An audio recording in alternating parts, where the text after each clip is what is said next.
Vida de concurseiro. Hoje vamos terminar de ver a Lei 12.524 de 2011, a Lei de Acesso à Informação, os principais pontos do artigo 21 ao 42.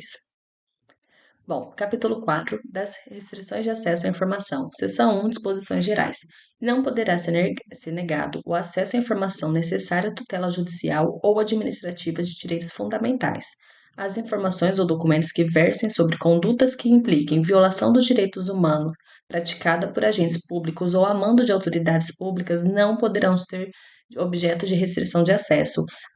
Atenção para esses dois pontos, direitos fundamentais e violação de direitos humanos, exclui as demais hipóteses legais de sigilo e de segredo de justiça, nem as hipóteses de segredo industrial decorrentes da exploração direta de atividade econômica pelo Estado ou por pessoa física ou entidade privada que tenha qualquer vínculo com o poder público.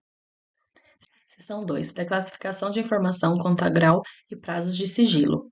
São consideradas imprescindíveis à segurança da sociedade ou do Estado e, portanto, passíveis de classificação as informações cuja divulgação ou acesso restrito possam pôr em risco a defesa e a soberania nacionais ou a integridade do território nacional, prejudicar ou pôr em risco a condução de negociações ou relações internacionais do país ou que tenham sido fornecidas em caráter sigiloso por outros estados e organismos internacionais, pôr em risco a vida, a segurança ou a saúde da população, oferecer elevado risco à estabilidade financeira, econômico-monetária do país, prejudicar ou causar risco a planos ou operações estratégicos das Forças Armadas, prejudicar ou causar risco a projetos de pesquisas e desenvolvimento científico ou tecnológico, assim como sistemas, bens, instalações ou áreas de interesse estratégico nacional, pôr em risco a segurança de instituições ou de altas autoridades nacionais ou estrangeiras e seus familiares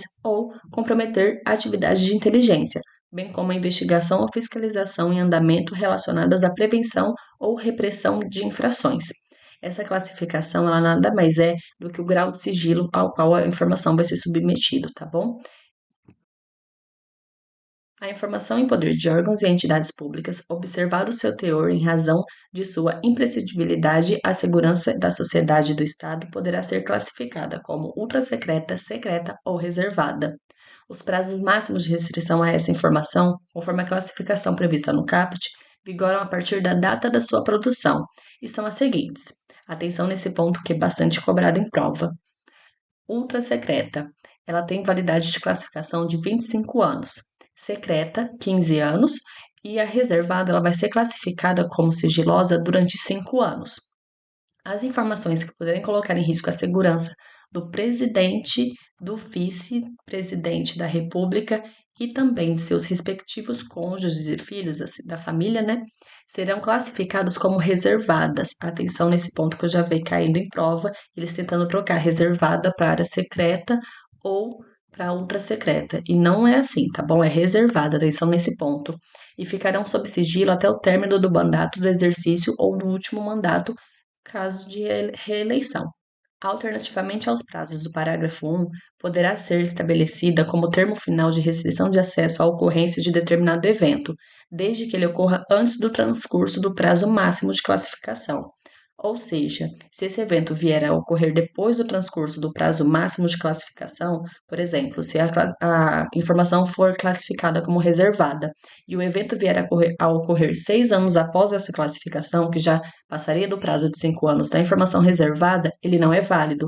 Então, a ocorrência de evento tem que ser anterior ao prazo máximo de classificação.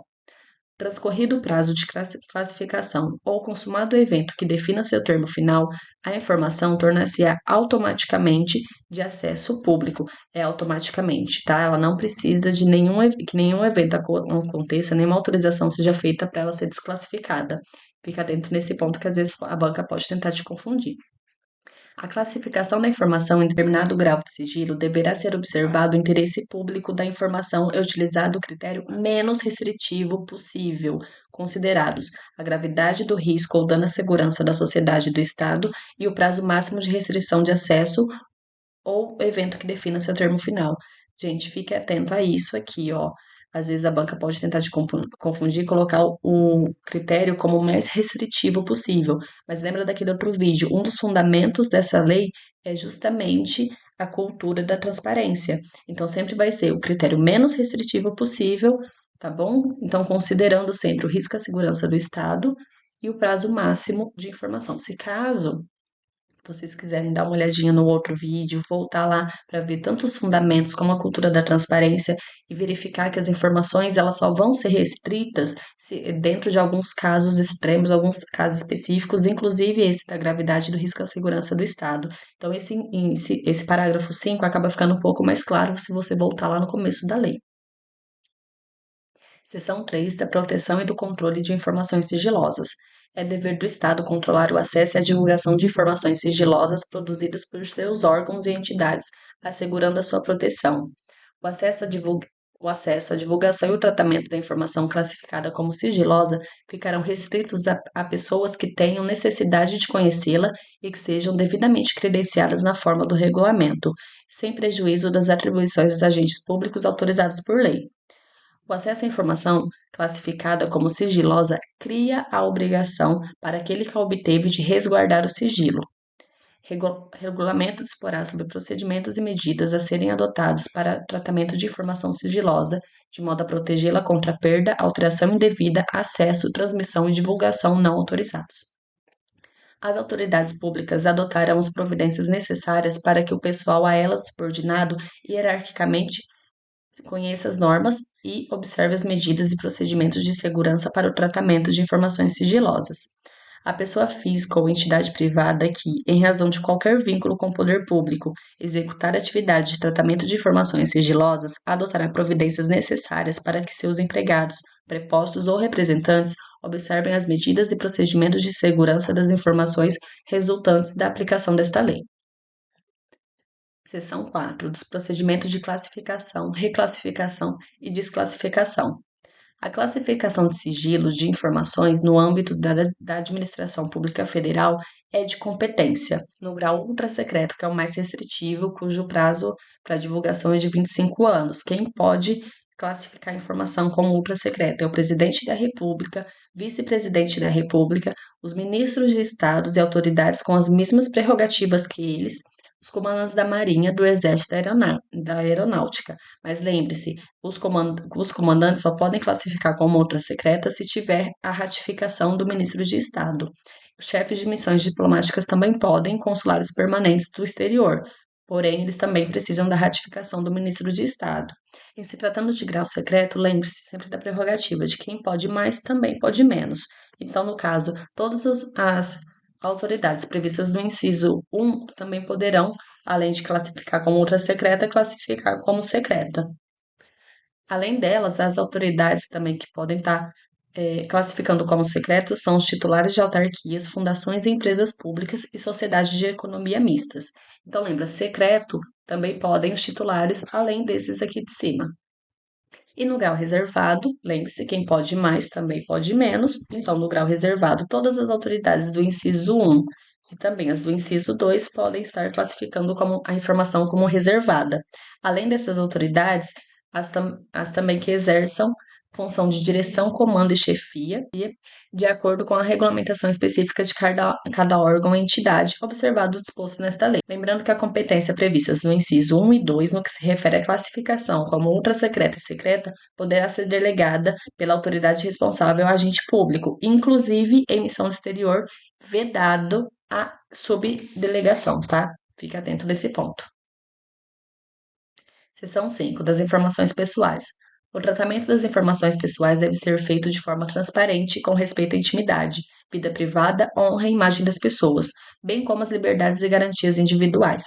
As informações pessoais a que se refere esse artigo, relativas à intimidade, vida privada, honra e imagem, terão seu acesso restrito, independentemente de classificação de sigilo, pelo prazo máximo de 100 anos a contar da data da produção, a agentes públicos legalmente autorizados e a pessoas a que elas se referem. Então, essas informações pessoais, elas terão acesso restrito. Acesso restrito tem um prazo máximo de 100 anos. Ele é restrito a quem? Apenas aos agentes públicos legalmente autorizados e à pessoa a quem elas se referem. Poderão ser autorizadas sua divulgação ou acesso de terceiros mediante previsão legal ou com consentimento expresso de pessoas, das pessoas a que elas se referem. Lembre-se, o consentimento tem que ser expresso, ele não pode ser implícito. Aquele que obtiver acesso a informações de que trata esse artigo será responsabilizado por seu uso indevido.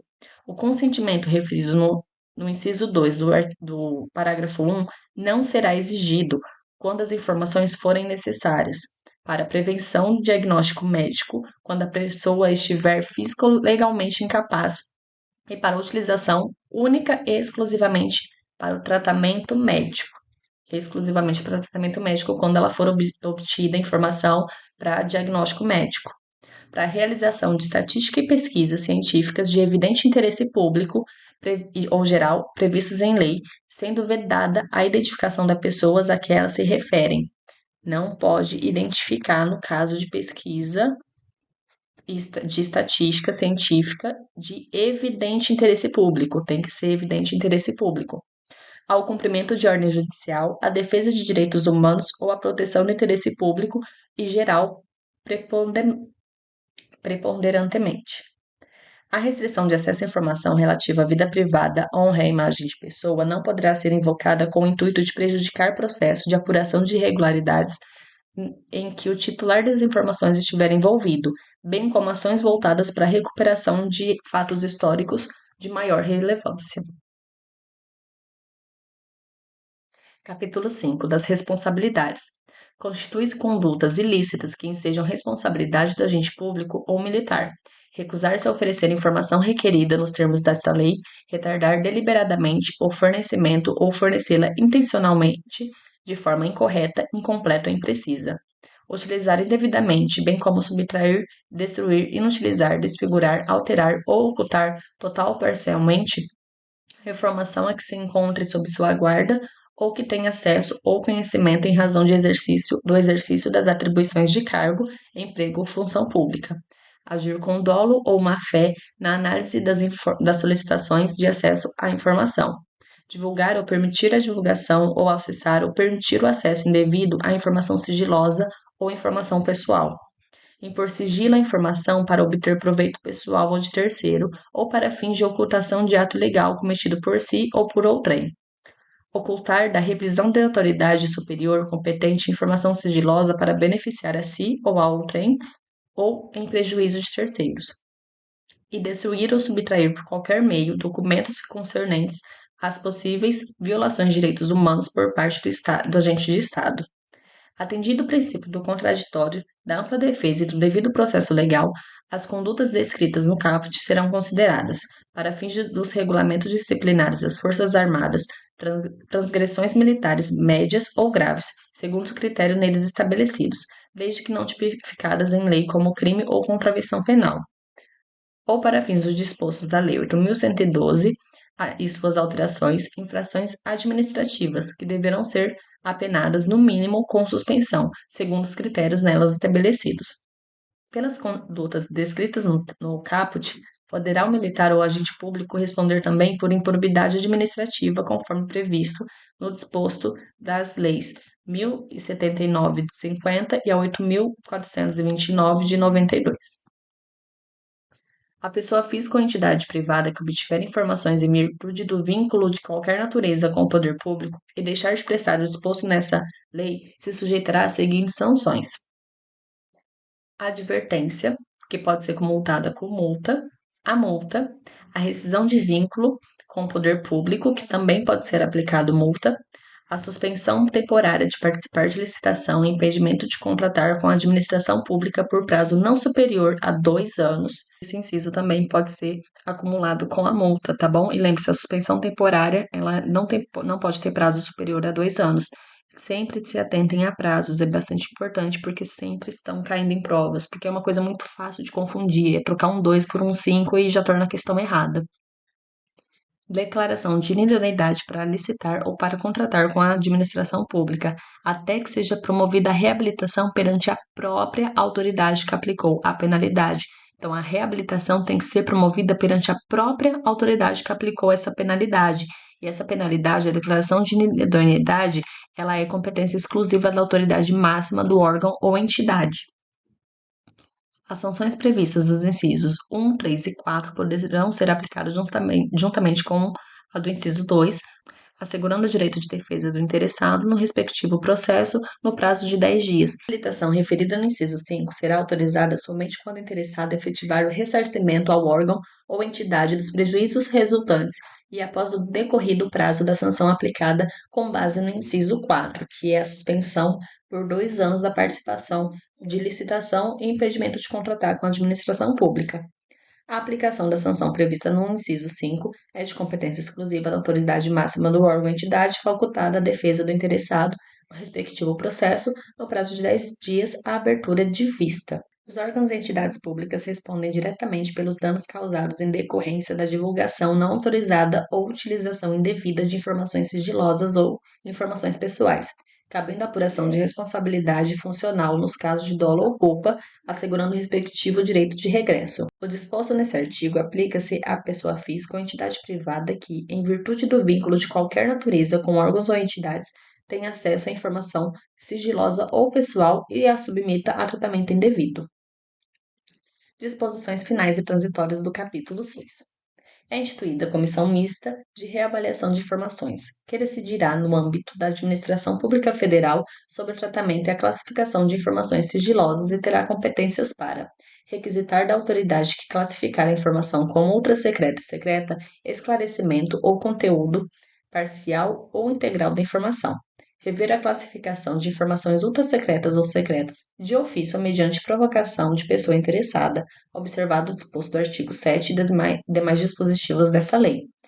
Prorrogar o prazo de sigilo de informação classificada como ultrasecreta, sempre por prazo determinado, enquanto o acesso ou divulgação puder ocasionar ameaça externa à soberania nacional ou à integridade do território nacional ou grave risco às relações internacionais do país, observado o disposto previsto no parágrafo 1 do artigo 24. O prazo do inciso 3 é limitado a uma única renovação. A revisão de ofício a que se refere o inciso 2 do parágrafo 1 deverá ocorrer a cada 4 anos, após a reavaliação prevista no artigo 39, quando se tratar de documentos ultrasecretos ou secretos. A não deliberação sobre a revisão da Comissão Mista de Reavaliação de Informações nos prazos previstos no parágrafo 3 implicará na desclassificação automática das informações. Do artigo 39 em diante, a gente tem algumas deliberações do início da vigência dessa lei. E mais uma vez eu fico por aqui, galerinha. Vamos seguir junto nessa vida de concurseiro que só quem vive sabe. Se você quiser que eu traga alguma outra lei aqui, é só deixar o comentário ali embaixo que eu vou estar dando uma olhada, tá bom? E vou estar trazendo para vocês o mais rápido possível. E valeu!